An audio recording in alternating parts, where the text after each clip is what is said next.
Hi hello welcome back to my YouTube channel. ഞാൻ നിങ്ങളുടെ സ്വന്തം റിൻസി. എല്ലാവരും സുഖമായിരിക്കുന്നു എന്ന് വിശ്വസിക്കുന്നു. അപ്പോൾ ഇന്ന് ഈ ഒരു വീഡിയോ നഴ്സിംഗ് പഠിക്കാൻ പോകുന്നവർക്ക് വേണ്ടി മാത്രമുള്ളതല്ല, പകരം നഴ്സിംഗ് പഠിച്ചുകൊണ്ടിരിക്കുന്നവർക്ക് വേണ്ടിയും അതോടൊപ്പം തന്നെ നഴ്സിംഗ് പാസ് ഔട്ട് ആയി നഴ്സായിട്ട് വർക്ക് ചെയ്യുന്ന എല്ലാവർക്കും വേണ്ടിയിട്ട് വളരെ യൂസ്ഫുൾ ആയിട്ടുള്ള ഒരു ഇൻഫർമേഷൻ ആണ് ഇന്ന് ഞാൻ ഷെയർ ചെയ്യാൻ പോകുന്നത്. അപ്പോൾ ഇന്ന് നമ്മൾ ഡിസ്കസ് ചെയ്യാൻ പോകുന്നത് job opportunities after completing BSc nursing. അപ്പോൾ 90% സ്റ്റുഡൻസും നഴ്സിംഗ് കംപ്ലീറ്റ് ചെയ്ത് കഴിഞ്ഞ് കഴിഞ്ഞാൽ എന്താണ് ചെയ്യുന്നത്? ഒന്നെങ്കിൽ അവർ പഠിച്ച ഹോസ്പിറ്റലിൽ തന്നെ നഴ്സായിട്ട് കയറുക, ഇനി അതല്ലെങ്കിൽ വീടിനടുത്തുള്ള ഏതെങ്കിലും പ്രൈവറ്റ് ഹോസ്പിറ്റലുകളിൽ നഴ്സായിട്ട് ജോലി ചെയ്യുക. നമ്മൾക്കൊരു കംഫർട്ട് സോൺ കിട്ടിക്കഴിഞ്ഞ് കഴിഞ്ഞാൽ അവിടെ നമ്മൾ കുറേ നാൾ വർക്ക് ചെയ്യാനായിട്ട് ശ്രമിക്കും. അവിടെ നിന്ന് നമ്മൾ പുതിയതായിട്ടൊരു ജോലി കണ്ടുപിടിക്കാനോ അല്ലെങ്കിൽ പുതിയൊരു കരിയർ ഡെവലപ്പ് ചെയ്യാനോ ഒന്നും നമ്മൾ ശ്രമിക്കാറില്ല. കാരണം എന്താണോ നമ്മൾ കൂടുതൽ കംഫർട്ടബിൾ അവിടെ തന്നെ നമ്മൾ സ്റ്റക്കായിട്ട് പോകും. എല്ലാവർക്കും കൂടുതൽ അറിയാവുന്നത് ബെഡ് സൈഡ് നഴ്സിംഗ് കെയർ മാത്രമാണ്. എന്നാൽ നഴ്സിംഗിന് അതിനു പുറമെ ഒട്ടനവധി അവസരങ്ങളാണ് ഉള്ളത്. പലർക്കും അറിയ തന്നെ ഇല്ല, ആരും എക്സ്പ്ലോർ ചെയ്ത് നോക്കാറുമില്ല. അപ്പൊ ഇന്ന് നമ്മൾ ഒരു രജിസ്റ്റേർഡ് നേഴ്സ് അല്ലെങ്കിൽ ഒരു സ്റ്റാഫ് നേഴ്സ് എന്നതിലുപരി എന്തെല്ലാം ഓപ്ഷൻസ് നഴ്സിംഗ് കഴിഞ്ഞിട്ട് നമുക്ക് ചൂസ് ചെയ്യാൻ പറ്റും എന്നൊരു ടോപ്പിക്കാണ് ഡിസ്കസ് ചെയ്യാൻ പോകുന്നത്. അപ്പൊ ഒന്നാമത്തെയാണ് സ്റ്റാഫ് നേഴ്സ്. ആസ് യൂഷ്വൽ എല്ലാവർക്കും അറിയാവുന്നത് പോലെ തന്നെ ഏതെങ്കിലും ഒരു ഹോസ്പിറ്റലിൽ നമ്മൾ സ്റ്റാഫ് നേഴ്സായിട്ട് ആദ്യം കയറുന്നു. സ്റ്റാഫ് നേഴ്സിന്റെ പ്രധാന ഡ്യൂട്ടീസ് ആൻഡ് റെസ്പോൺസിബിലിറ്റി എന്ന് പറയുമ്പോൾ എന്താണ്? പേഷ്യൻസിനെ മോണിറ്റർ ചെയ്യുക, മെഡിസിൻ കൊടുക്കുക, അവരുടെ റിക്കവറിനെ കുറച്ചും കൂടെ യൂസ്ഫുൾ ആക്കി ഹെൽപ്ഫുൾ ആക്കി പെട്ടെന്ന് റിക്കവേർഡ് ആക്കുക. അപ്പോൾ ഇതാണ് അവരുടെ ഡ്യൂട്ടീസ്, റെസ്പോൺസിബിലിറ്റീസ് എന്ന് പറയുന്നത്. ഇനി ഇത് കണ്ടിന്യൂ ചെയ്ത് കഴിഞ്ഞ് കഴിഞ്ഞാൽ നമുക്ക് എന്തെല്ലാം രീതിയിൽ പ്രൊമോഷൻ കിട്ടും? ഇപ്പോൾ പ്രത്യേകിച്ച് ഇന്ത്യയിലൊക്കെ ആണെങ്കിൽ ഒരു വാർഡ് നേഴ്സ് അല്ലെങ്കിൽ ഒരു സ്റ്റാഫ് നേഴ്സായിട്ട് കണ്ടിന്യൂ ചെയ്ത് കഴിഞ്ഞ് കഴിഞ്ഞാൽ നമുക്ക് ഹെഡ് നേഴ്സ് ആവാൻ പറ്റും. ഇനി അതല്ല, കുറച്ചും കൂടെ എക്സ്പീരിയൻസ് കൂടുന്നതനുസരിച്ച് നമുക്ക് സൂപ്പർവൈസർ വരെ ആവാനായിട്ടുള്ള ഒരു ഓപ്പർച്യൂണിറ്റി ഉണ്ട്. ഇനി ഇതിൽ തന്നെ ഒരുപാട് സ്പെഷ്യാലിറ്റീസ് ഉണ്ട്. നമ്മൾ ഈ ഒരു സ്റ്റാഫ് നേഴ്സ് എന്ന് പറഞ്ഞ് ICUയിൽ വർക്ക് ചെയ്യുകയാണെങ്കിൽ അത് കുറച്ചും കൂടി ഒരു പ്രയോറിറ്റി ഉണ്ടാവും. ഇനി OTയിൽ വർക്ക് ചെയ്യുകയാണെങ്കിൽ OT നേഴ്സ് ആവും.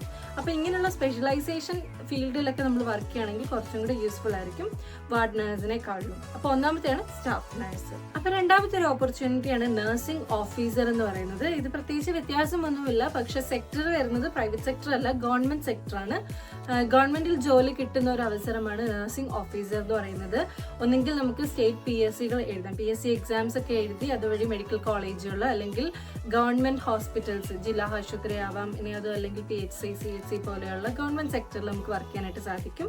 ഇനി അതും അല്ലെങ്കിൽ എയിംസ് പോലെയുള്ള വലിയ വലിയ ഹോസ്പിറ്റലുകളിൽ, സെൻട്രൽ ഗവൺമെന്റിന്റെ ഹോസ്പിറ്റലാണെങ്കിൽ നമുക്ക് ടെസ്റ്റ് എഴുതി നഴ്സായിട്ട് വർക്ക് ചെയ്യാനായിട്ട് പറ്റും. അപ്പോൾ നമ്മുടെ ഒരു സ്റ്റാഫ് നഴ്സ് എന്നായിരിക്കില്ല നമ്മൾ അറിയപ്പെടുന്നത്, നഴ്സിംഗ് ഓഫീസർ എന്നായിരിക്കും. കമ്പാരിറ്റീവ്ലി സ്റ്റാഫ് നഴ്സിനെക്കാളും സാലറി ഇച്ചിരി കൂടുതലായിരിക്കും എപ്പോഴും സെൻട്രൽ ഗവൺമെന്റിന്റെയോ അല്ലെങ്കിൽ സ്റ്റേറ്റ് ഗവൺമെന്റിന്റെയോ കീഴിൽ വർക്ക് ചെയ്യുന്ന സമയത്ത്. അപ്പോൾ അടുത്തെന്ന് പറയുന്നത് കമ്മ്യൂണിറ്റി ഹെൽത്ത് ഓഫീസേഴ്സ് ആണ്, CHO എന്ന് പറയും. ഇത് പലരും കേട്ടിട്ടുണ്ടോ എന്ന് അറിയില്ല.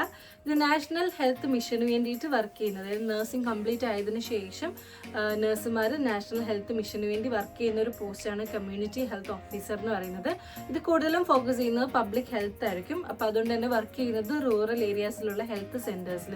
നമ്മൾ കൂടുതലും ഹെൽത്തിനെ പ്രൊമോട്ട് ചെയ്യുകയും അതിൽ പ്രിവെന്റ് ചെയ്യുകയും ചെയ്യുന്നു, ഡിസീസിനെയൊക്കെ. മാത്രമല്ല മൈനറായിട്ടുള്ള എയിൽമെന്റ്സ്, ഡിസീസ് ഒക്കെ ട്രീറ്റ് ചെയ്യുക. അപ്പോൾ ഇത് കൂടുതലും ഫോക്കസ് ചെയ്യുന്നത് ഒരു റൂറൽ ഏരിയ ബേസ്ഡ് ആയിരിക്കും. ഇതൊരു ഗവൺമെന്റ് ഓറിയന്റഡ് ആയതുകൊണ്ട് തന്നെ സാലറി കമ്പാരിറ്റീവ്ലി പ്രൈവറ്റ് ഹോസ്പിറ്റലിൽ വർക്ക് ചെയ്യുന്ന സ്റ്റാഫ് നഴ്സിനെക്കാളും കൂടുതലായിരിക്കും. അടുത്ത ഒരു ഇമ്പോർട്ടൻറ്റ് ഓപ്പർച്യൂണിറ്റിയാണ് മിലിറ്ററി നഴ്സ് എന്ന് പറയുന്നത്. ആക്ച്വലി ഇതൊരു ജസ്റ്റ് ഷോർട്ട് വീഡിയോയിൽ ഒതുക്കാൻ പറ്റില്ല, ഇതിൻ്റെ ഓപ്പർച്യൂണിറ്റീസ് ഒരുപാടുണ്ട്. ഇതിനെപ്പറ്റി ഒരു ഡീറ്റെയിൽഡ് വീഡിയോ, അതായത് ഇപ്പോൾ ഓൾറെഡി 12th കഴിഞ്ഞിരിക്കുന്നവർക്ക് മിലിറ്ററി നഴ്സിംഗിൽ ജോയിൻ ചെയ്യാൻ പറ്റുന്ന രീതിയിലുള്ള ഇൻഫർമേഷൻസ് പ്രൊവൈഡ് ചെയ്യുന്നുണ്ട്. ഒരു ഡീറ്റെയിൽഡ് വീഡിയോ ഞാൻ ഉടനെ തന്നെ ചെയ്യുന്നതായിരിക്കും. അപ്പോൾ ഇതിനെ ഇൻ ഷോർട്ടായിട്ട് പറയാനായിട്ട് മിലിറ്ററി നഴ്സ് എന്ന് പറയുന്ന ഒരു വലിയ ഓപ്പർച്യൂണിറ്റിയാണ്. ആർമി, എയർഫോഴ്സ്, നേവി, ഇവിടെയൊക്കെ നമുക്ക് നഴ്സായിട്ട് വർക്ക് ചെയ്യാനുള്ള അവസരം കിട്ടും. കയറുമ്പോൾ തന്നെ നമ്മൾ ഒരു ലെഫ്റ്റനന്റ് കേണൽ തുടങ്ങി അവിടെ നിന്ന് മേജർ വരെ ആവാനുള്ള ഒരു അവസരം നമുക്ക് ഇന്ത്യൻ ആർമിയിൽ ലഭിക്കുന്നതായിരിക്കും. ഇതൊരു ഷോർട്ട് സർവീസ് കമ്മീഷൻ ആയിരിക്കും.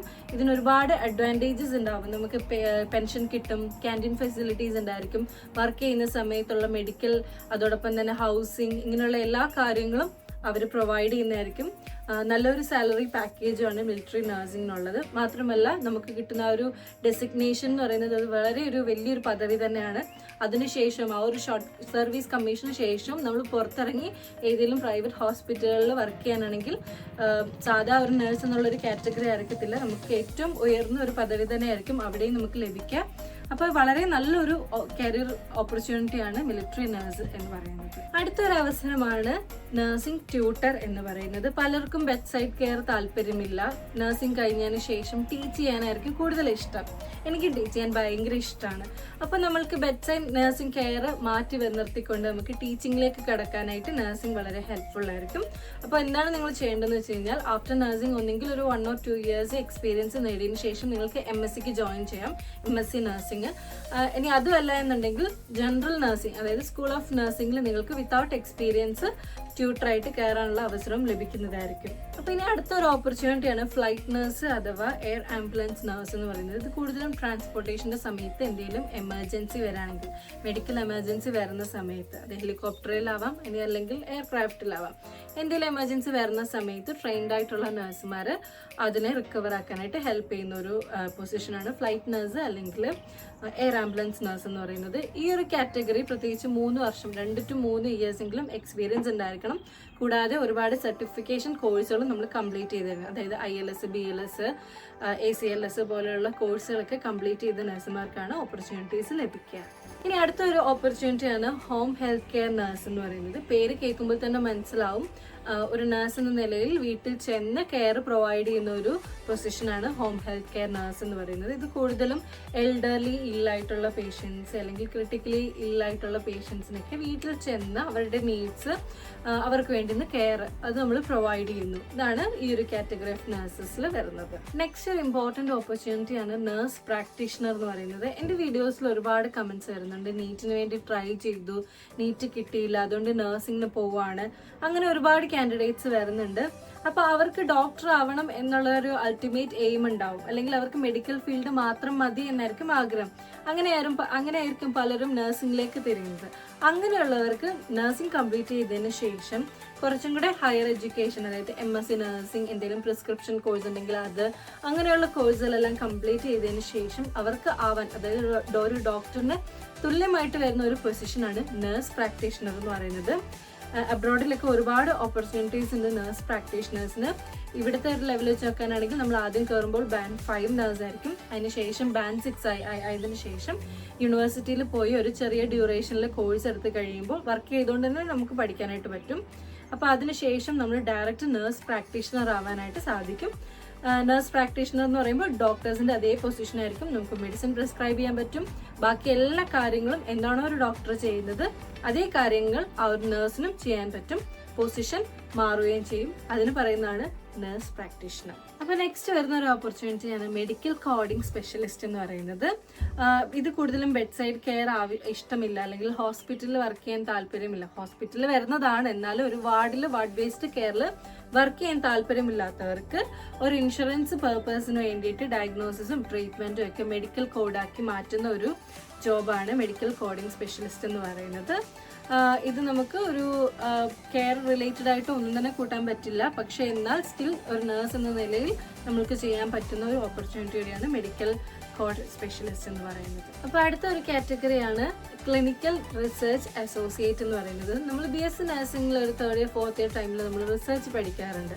ആ ഒരു റിസർച്ച് ഇതിന് വളരെ യൂസ്ഫുൾ ആയിരിക്കും. അതായത് പേഷ്യൻറ്റിൻ്റെ കണ്ടീഷൻസ് ഒക്കെ മോണിറ്റർ ചെയ്ത് പേഷ്യൻറ്റിൻ്റെ ഡേറ്റാസ് എല്ലാം അനലൈസ് ചെയ്തതിന് ശേഷം നമ്മൾ റിസർച്ച് കണ്ടക്ട് ചെയ്ത് പുതിയ ട്രയൽസ് നമ്മൾ നടത്തി പുതിയ ഇൻ്റർവെൻഷൻസ് നമ്മൾ മെഡിക്കൽ ഫീൽഡിലേക്ക് ഇൻട്രൊഡ്യൂസ് ചെയ്യുന്നൊരു കോഴ്സാണ് ക്ലിനിക്കൽ റിസർച്ച് അസോസിയേറ്റ് എന്ന് പറയുന്നത്. അപ്പോൾ ഈ ഒരു കോഴ്സിന് കൂടുതലും PG ഡിപ്ലോമ ക്ലിനിക്കൽ റിസർച്ചിൽ ചെയ്യുകയാണെങ്കിൽ കുറച്ചും കൂടെ ഓപ്പർച്യൂണിറ്റീസ് ലഭിക്കുന്നതായിരിക്കും. അടുത്തൊരു ഓപ്പർച്യൂണിറ്റിയാണ് ഹെൽത്ത് കെയർ അഡ്മിനിസ്ട്രേറ്റർ എന്ന് പറയുന്നത്. ഇത് മിക്കവരും കേട്ടിട്ടുണ്ടാവും. കാരണം ബെഡ് സൈഡ് കെയറോ അല്ലെങ്കിൽ നഴ്സിംഗ് കെയറോ ഇഷ്ടമില്ലാത്തവർ BSc നഴ്സിംഗിന് ശേഷം ചൂസ് ചെയ്യുന്ന ഒരു ഏരിയയാണ് ഹെൽത്ത് കെയർ അഡ്മിനിസ്ട്രേറ്റർ എന്ന് പറയുന്നത്. ഇത് നമ്മൾ ചെയ്യേണ്ടത് ഹോസ്പിറ്റൽ അഡ്മിനിസ്ട്രേഷൻ, അതായത് MBA ഇൻ ഹോസ്പിറ്റൽ അഡ്മിനിസ്ട്രേഷൻ, ഈ ഒരു കോഴ്സ് കംപ്ലീറ്റ് ചെയ്തതിന് ശേഷം മാത്രമേ നമുക്ക് ഈ ഒരു ജോബിലേക്ക് കൺവേർട്ട് ചെയ്യാനായിട്ട് സാധിക്കുകയുള്ളൂ. ഇവിടെ കൂടുതലും നമ്മൾ കൈകാര്യം ചെയ്യുന്നത് ഹോസ്പിറ്റലിലെ ഓപ്പറേഷൻസ്, സ്റ്റാഫിങ്, റിസോഴ്സസ്, ഇങ്ങനെയുള്ള കാര്യങ്ങളൊക്കെ ആയിരിക്കും നമ്മൾ ഈ ഒരു ജോലിയിലൂടെ നടത്തിക്കൊണ്ടു പോകുന്നത്. നെക്സ്റ്റ് ഓപ്പർച്യൂണിറ്റിയാണ് ടെലി ഹെൽത്ത് നഴ്സ് എന്ന് പറയുന്നത്. ഇത് കൂടുതലും കോവിഡ് ഒക്കെ വന്നതിന് ശേഷം കൂടുതലും എല്ലാവരും കേട്ട് പരിചയമുള്ള ഒരു മേഖലയായിരിക്കും ടെലി ഹെൽത്ത് നഴ്സ് എന്ന് പറയുന്നത്. ഓൺലൈനായിട്ട് നമ്മൾ കൺസൾട്ടേഷൻ നടത്തി ട്രീറ്റ്മെന്റ് നടത്തുന്ന ഒരു ഏരിയയാണ് ടെലി ഹെൽത്ത് നഴ്സ്. അപ്പോൾ നമ്മുടെ എന്തെങ്കിലും ബുദ്ധിമുട്ടുകൾ ഉണ്ടെങ്കിൽ നമ്മൾക്ക് ഫോൺ വിളിച്ച് പറഞ്ഞാൽ മതി. അവിടുന്ന് നമുക്ക് അതിനുള്ളൊരു റെസ്പോൺസും അതിനുള്ള ട്രീറ്റ്മെന്റ് പ്ലാനും അവരായിട്ട് തന്നെ നമുക്ക് റെക്കമെൻഡ് ചെയ്തിട്ടുണ്ട്. അങ്ങനെ നമ്മൾ ഒരു ട്രീറ്റ്മെന്റ് നടത്തുന്നതാണ് ടെലി ഹെൽത്ത് നഴ്സ് എന്ന് പറയുന്നത്. ഇത് കൂടുതലും ഒരു പേഷ്യന്റ് ഡിസ്ചാർജ് ആയി വീട്ടിൽ പോയതിനു ശേഷം ആ ഒരു ട്രീറ്റ്മെന്റ് കണ്ടിന്യൂ ചെയ്യുന്ന ഒരു രീതിയാണ് ടെലി ഹെൽത്ത് നഴ്സ് എന്ന് പറയുന്നത്. നല്ല സ്കോപ്പുള്ള ഒരു ഏരിയ തന്നെയാണ്, നല്ലൊരു ഓപ്പർച്യൂണിറ്റിയാണ്. അടുത്താണ് ഓക്യുപേഷണൽ ഹെൽത്ത് നഴ്സ് എന്ന് പറയുന്നത്. ഇത് കൂടുതലും വലിയ വലിയ ഇൻഡസ്ട്രീസ് അല്ലെങ്കിൽ ഫാക്ടറീസിലൊക്കെ അവരുടെ വർക്കേഴ്സിന്റെ ഹെൽത്ത് സേഫ്റ്റി മേക്ക് ഷുവർ ചെയ്യാൻ വേണ്ടിയിട്ട് ഉള്ള ഒരു പോസ്റ്റാണ് ഓക്യുപേഷണൽ ഹെൽത്ത് നഴ്സ് എന്ന് പറയുന്നത്. ഇത് കൂടുതലും 1, 2, 3 നഴ്സുമാരൊക്കെ ഒരു ഫാക്ടറിയിൽ ഉണ്ടാവുള്ളൂ. അവിടുത്തെ വർക്കേഴ്സിന് വരുന്ന ഒരു മൈനർ ഡിസീസ് അല്ലെങ്കിൽ മൈനർ എയിൽമെന്റ്സ് ഒക്കെ ഇഞ്ചുറീസ് ഒക്കെ നമ്മൾ ട്രീറ്റ് ചെയ്യാൻ വേണ്ടിയിട്ടായിരിക്കും അവർ നഴ്സിന്റെ മെയിൻ റെസ്പോൺസിബിലിറ്റി എന്ന് പറയുന്നത്. നല്ലൊരു ഓപ്പർച്യൂണിറ്റിയാണ്. കൂടുതലും ഓയിൽ ഫാക്ടറീസ്, ഗ്യാസ് ഫാക്ടറീസ് അല്ലെങ്കിൽ വലിയ വലിയ ഇന്റർനാഷണൽ കമ്പനീസ് ഇവിടെയൊക്കെ ആയിരിക്കും കൂടുതലും ഈ ഒരു നഴ്സിന് വർക്ക് വരിക.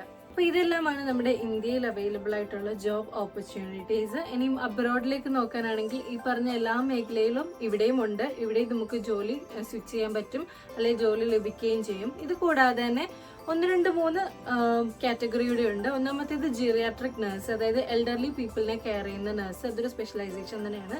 ജീറിയാട്രിക് നഴ്സായിട്ട് വർക്ക് ചെയ്യാൻ പറ്റും. 2 സ്കൂൾ നഴ്സ്, സ്കൂളിൽ മാത്രം ഫോക്കസ് ചെയ്ത് വർക്ക് ചെയ്യുന്നത്. അതായത് ആ ഒരു സ്കൂൾ ഏജിലുള്ള കുട്ടികളെ ട്രീറ്റ് ചെയ്യുക അല്ലെങ്കിൽ അവരുടെ ആ ഒരു ഡെവലപ്മെന്റ് പ്രോപ്പർ ആക്കുക, അങ്ങനെ നോക്കുന്ന ഒരു നഴ്സാണ് സ്കൂൾ നഴ്സ് എന്ന് പറയുന്നത്. ഇത് കൂടാതെ തന്നെ നഴ്സ് പ്രാക്ടീഷണർ ഉണ്ട്, രജിസ്റ്റേർഡ് നഴ്സ് ഉണ്ട്, പബ്ലിക് നഴ്സ് ഉണ്ട്, ഇനി അതല്ലെങ്കിൽ കമ്മ്യൂണിറ്റി നഴ്സ് ഉണ്ട്, കെയർ ഹോമിൽ നഴ്സുമാരുണ്ട്. അപ്പോൾ അങ്ങനെ ഒരുപാട് ഓപ്പർച്യൂണിറ്റീസ് ആണ് അബ്രോഡും നഴ്സുമാർക്കുള്ളത്. ഇനി അബ്രോഡിലേക്ക് വരാനാണെങ്കിൽ നമ്മൾക്ക് ഒരുപാട് എക്സാംസ് ഉണ്ട്. ഓരോ കൺട്രിയിലും ഓരോ എക്സാംസ് ആയിരിക്കും. അതിൻ്റെ ഒരു ഡീറ്റെയിൽഡ് വീഡിയോ ഞാൻ ഉടനെ തന്നെ അപ്ലോഡ് ചെയ്യുന്നതായിരിക്കും. അപ്പോൾ ഒരു സമ്മറി പോലെ പറയാനാണെങ്കിൽ ഗവൺമെന്റ് സെക്ടറിൽ വരുന്ന ജോബുകളാണ് staff nurse in government hospital, അതായത് എയിംസ്, ജിപ്മർ പോലെയുള്ള ഹോസ്പിറ്റലുകളുടെ നഴ്സ്. ഇനി രണ്ടാമത്തേത് കമ്മ്യൂണിറ്റി ഹെൽത്ത് ഓഫീസർ ഉണ്ട്. മൂന്നാമത്തേത് മിലിറ്ററി നഴ്സിംഗ്, പിന്നെ റെയിൽവേ ഹോസ്പിറ്റൽ. ഇത് RRBയുടെ എക്സാംസ് വഴി നമുക്ക് റെയിൽവേയിൽ ജോലി കിട്ടാനുള്ള അവസരമുണ്ട്. ഇനി അതും അല്ലെങ്കിൽ പബ്ലിക് ഹെൽത്ത് നഴ്സായിട്ട് സ്റ്റേറ്റ് ഹെൽത്ത് ഡിപ്പാർട്ട്മെന്റിൽ വർക്ക് ചെയ്യാൻ പറ്റും. അടുത്തത് നഴ്സിംഗ് ട്യൂട്ടേഴ്സ്, അതായത് ഗവൺമെന്റ് നഴ്സിംഗ് കോളേജിൽ ട്യൂട്ടറായിട്ട് വർക്ക് ചെയ്യാൻ പറ്റും. ഇനി അടുത്തത് പ്രൈവറ്റ് സെക്ടറിലെ ജോബ് ഓപ്പർച്യൂണിറ്റീസ് നോക്കാനാണെങ്കിൽ ഓഫ്കോഴ്സ് സ്റ്റാഫ് നഴ്സായിട്ട് വർക്ക് ചെയ്യാൻ പറ്റും വേരിയസ് ഹോസ്പിറ്റലിൽ. പിന്നെ ICU നഴ്സ് അല്ലെങ്കിൽ OT നഴ്സ്, ഇത് സ്പെഷ്യലൈസ്ഡ് റോൾസ് ആണ്. അടുത്തത് നഴ്സിംഗ് എഡ്യൂക്കേറ്റർ ആയിട്ട് പ്രൈവറ്റ് നഴ്സിംഗ് ഇൻസ്റ്റിറ്റ്യൂഷനിൽ എഡ്യൂക്കേറ്റർ ആയിട്ട് നമുക്ക് കയറാനായിട്ട് സാധിക്കും. മെഡിക്കൽ BPO അല്ലെങ്കിൽ KO, health insurance, tele health service ഒക്കെ.